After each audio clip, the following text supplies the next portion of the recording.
इस वक्त बड़ी खबर आ रही है बीएसपी से जुड़ी। ये बड़ी खबर है, लखनऊ में बीएसपी की बैठक हुई, मैराथन मीटिंग हुई और इस मंथन के बाद बड़ा फैसला सामने आया। तकरीबन 1 घंटा 45 मिनट तक ये मैराथन मीटिंग चली है।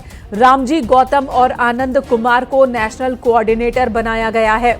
बड़ी जिम्मेदारी रामजी गौतम को दी गई है, आनंद कुमार को भी नेशनल कोऑर्डिनेटर एक बार फिर बड़ी जिम्मेदारी दी गई। पार्टी पदाधिकारी को संगठन से और लोगों को जोड़ने के निर्देश दिए गए हैं। बहुजन समाज पार्टी मूवमेंट की धारा को तेज करने के निर्देश दिए गए। आकाश आनंद को पार्टी के सभी पदों से हटाकर अलग कर दिया गया। अलाउद्दीन हमारे सहयोगी फोन लाइन पर मौजूद है। अलाउद्दीन, बड़े फैसले लिए गए, बड़ी बातें सामने आई है। आकाश आनंद को सभी पदों से हटा दिया गया, पहले ही इस तरह का एक्शन लिया गया था, अब और क्या नया है? और देखिए, साफ तौर से अगर पूरे मामले का सही से विश्लेषण किया जाए तो ऐसा प्रतीत होता है जैसे मायावती जी लगातार फैसले तो ले रही है पार्टी के हितों के लिए, लेकिन उतना फ्रूटफुल साबित नहीं हो रहा है। आपको उदाहरण इस तरह दिया जाए या समझेंगे लोग। आकाश आनंद इससे पहले कोऑर्डिनेटर थे, उनको हटा के भतीजे पे यकीन, फिर भतीजे के बाद एक बार फिर से भाई पर यकीन, तो एक आरोप अब भी तमाम पॉलिटिकल पार्टी ये भी लगाएंगी। तो फैसला कुछ नया होता, लोग ये कह रहे हैं रामजी गौतम को भी इससे पहले जिम्मेदारी थी, लेकिन कुल मिलाकर खबर जो इसमें नई है कि इससे पहले जिस तरह से उनको अपना उत्तराधिकारी बनाया था आकाश आनंद को, तो पहले तो वहां से उनको राजनीतिक तौर से पैदल किया गया। फिर पिछले जन्मदिन के अवसर पर उन्होंने अपने दोनों भतीजों को लॉन्च कर दिया, यानी एक तरफ एक आकाश आनंद, बाएं साइड में उनका दूसरा भतीजा लॉन्च हुआ। और आज के मीटिंग में आकाश आनंद की जो पॉलिटिकल कद था उसको लगभग आप कहें खत्म कर दिया गया, तो खत्म ही माना जाएगा। उनकी जगह पर अपने भाई को लॉन्च कर दिया गया, यानी भतीजे की तरह भाई आए हैं और रामजी गौतम एक आए हैं। लेकिन कुछ नयापन बहुजन समाज पार्टी कब करेगी, ये भी एक सवाल है, क्योंकि इससे पहले अगर आप देखें तो आकाश आनंद को भी जिम्मेदारी एक बार दी गई थी नेशनल कोऑर्डिनेटर की, फिर उनकी जगह उन्हें नेशनल कोऑर्डिनेटर बनाया गया। फिर कहा गया अभी वो पूरी तरह से परिपक्व नहीं है राजनीतिक तौर पर, उनकी जिम्मेदारी ले ली गई। अब पूरी तरह से जिम्मेदारी आकाश आनंद की खत्म कर दी गई है। वहीं भाई को अब राजनीति में लाती दिख रही है मायावती, यानी कि अपनी ही परेशानियों में अब भी बीएसपी उलझी हुई दिख रही है। और इसी बीच ये निर्देश कि पार्टी से आप आम लोगों को जोड़े, जो कैडर है उसे फिर से मजबूत करें, उससे जमीन पर उतारने के लिए रणनीति की भी जरूरत होगी।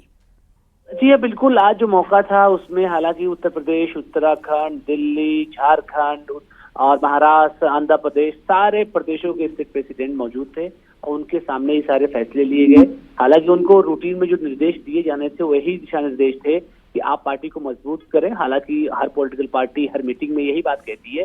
हालांकि जो सबसे अहम खास बात थी कि आकाश आनंद भी एक युवा चेहरा थे, तो उनके आने के बाद पार्टी में एक नया जो है संचार भी हुआ था। आपने देखा था कि पिछले दिनों जिस तरह से मायावती पर एक बयान आया था कांग्रेस नेता की तरफ से, फिर आकाश आनंद का ही ट्वीट लगातार आया था कि अगर 24 घंटे के अंदर उन्होंने माफी नहीं मांगी तो हर जगह FIR दर्ज कराया जाएगा। ऑल इंडिया जो बंद था तो हरियाणा की सड़कों पर आपको आकाश आनंद दिखाई दिए थे। तो यूथ एक जुड़ने की कोशिश आकाश आनंद से कर रहा था, एक मोटिवेशनल चीजें भी नयापन कुछ पार्टी में दिखाई दे रहा था। लेकिन आज फैसला पॉलिटिकल पार्टी मायावती जी राष्ट्रीय अध्यक्ष है, उनका बिल्कुल अलाउद्दीन, जब लगता है कि पार्टी के अंदर हलचल बढ़ी है, पार्टी सही समय पर रिएक्ट कर रही है, जो विपक्षी दल हैं उन पर हमलावर है, तो हाल फिलहाल पिछले 1-2 साल की अगर हम बात कर ले तो वो आकाश आनंद ही हैं जिन्होंने तीखे बयान का इस्तेमाल किया।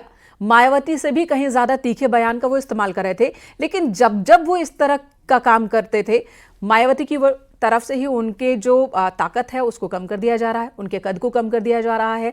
तो आखिर पार्टी किस दिशा में आगे बढ़ना चाहती है?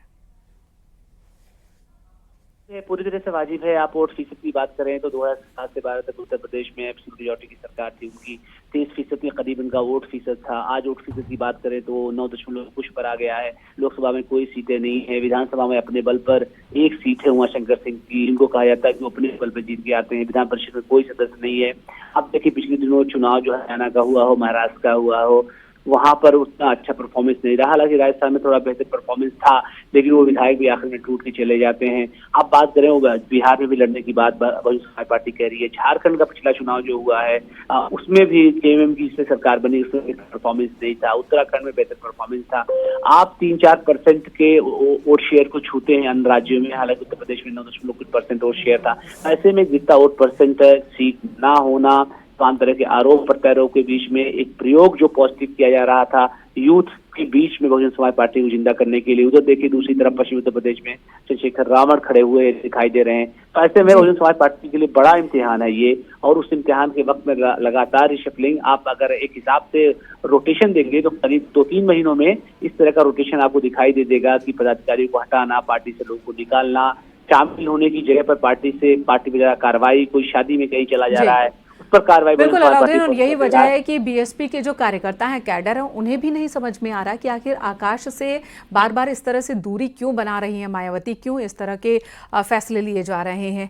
धन्यवाद आपका इस वक्त अलाउद्दीन पूरी जानकारी देने के लिए। तो बीएसपी का आज मंथन हुआ, 1 घंटे से ज्यादा, लगभग 2 घंटे तक मीटिंग चली है, जिसमें जो फैसला लिया गया है वो हम इस वक्त आपको बता रहे हैं। आकाश आनंद, उनकी जिम्मेदारी पूरी तरह से खत्म कर दी गई है। रामजी गौतम को नेशनल कोऑर्डिनेटर बनाया गया है, आनंद कुमार को भी नेशनल कोऑर्डिनेटर बनाया गया है।